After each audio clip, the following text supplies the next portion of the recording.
Assalamualaikum warahmatullahi wabarakatuh. Alhamdulillah. Alhamdulillahi rabbil alamin. Wabihi nasta'in ala umuri dunya waddin. Wa sallallahu wasallam ala zaina Muhammadin khatamin nabiyyin wa alihi wa sahbihi ajma'in. Amma ba'd. An Umar bin Khattab radhiyallahu ta'ala an, diriwayatkan bahwasanya dari Sayyidina Umar bin Khattab, semoga Allah meridainya, bahwa beliau pernah mendengar Rasulullah sallallahu alaihi wasallam bersabda, "Innamal a'malu binniyat wa innama likulli imri'in ma nawa. Faman kanat hijratuhu ila Allahi wa rasulih, fa hijratuhu ila Allahi wa rasulih. Wa man kanat hijratuhu ila dunya yusibuha aw imra'atin yunkihuha fa hijratuhu ila ma hajara ilaih." Nabi sallallahu alaihi wasallam bersabda, segala innamal a'malu binniyat, segala bentuk pekerjaan itu tergantung dengan niat. Nabi menggunakan lafaz innama yang dalam grammar bahasa Arab ghaliban, kebanyakan innama memberikan faedah untuk hasr, untuk membatasi makna. Dengan artian para ulama menafsiri innamal a'malu binniyat bahwa tiadalah sah amalan tersebut kecuali dengan niat. Karena itu Imam Syafi'i rahimahullah ta'ala pernah berkata mengomentari hadis innamal a'malu binniyat innahu min sulusil ilm, bahwasanya hadis ini ialah memberi sepertiga ilmu.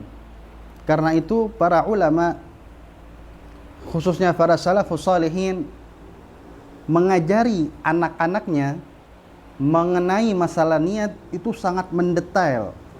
Bahkan para ulama salafun salih, beliau ketika mengajarkan niat itu seperti mengajarkan Al-Fatihah. Kenapa? Karena innamal likulli imri'in ma nawa. Karena sesungguhnya orang itu, balasan orang itu sesuai dengan apa yang ia niati. Karena itu hadis ini memotivasi kita untuk selalu niat hal-hal yang baik dalam setiap apapun.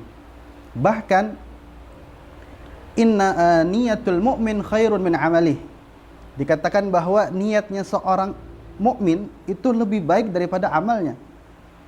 Bayangkan dua orang yang ketika masuk ke masjid, namun ketika keluar dari masjid itu, dua orang tersebut pasti akan berbeda dalam meraih pahala. Sebab apa? Sebab niat.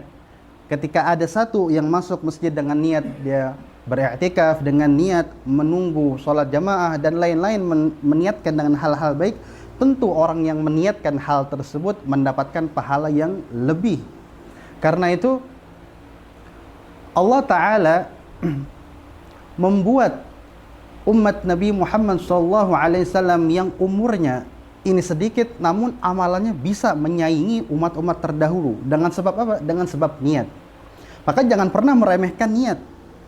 Niat itu tentu hal-hal yang berharga yang sering luput dari kalangan umat Islam. Meremehkan niat-niat sekecil apapun.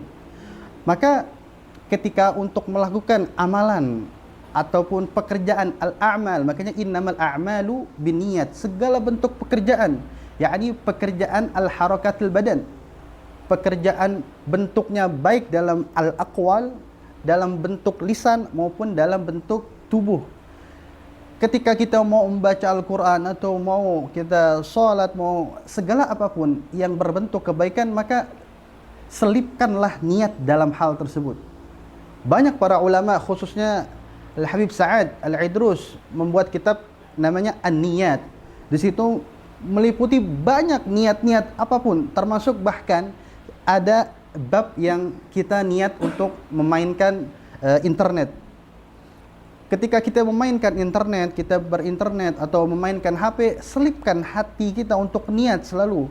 hal-hal baik yang akan nantinya kita raih nanti di yaumul qiyamah. Bahkan diriwayatkan bahwasanya Allah Ta'ala pernah menyodorkan hasil amalan kepada seorang hamba, yang mana isi amalan tersebut di dalam kitab tersebut bahwasanya ini hamba pernah haji, ini hamba pernah sholat, pernah zakat. Ketika disodorkan kepada hamba tersebut, lalu hamba ini berkata, ya Rabb, ma fa'altu hada, wahai Tuhanku, aku tidak pernah mengamalkan ini. Lalu Allah menjawab bahwa engkau ketika selama hidup engkau pernah berkata, jikalau aku mempunyai harta maka aku akan pergi haji, jikalau aku berumur panjang aku akan mengamalkan segala amalan apapun. Nah, dengan ucapanmu itu, dengan niatmu itu, maka aku ganjarkan, aku tetapkan pahalamu di sisiku. Karena itu sekali lagi bahwa jangan pernah ya ikhwan meninggalkan yang namanya niat-niat baik.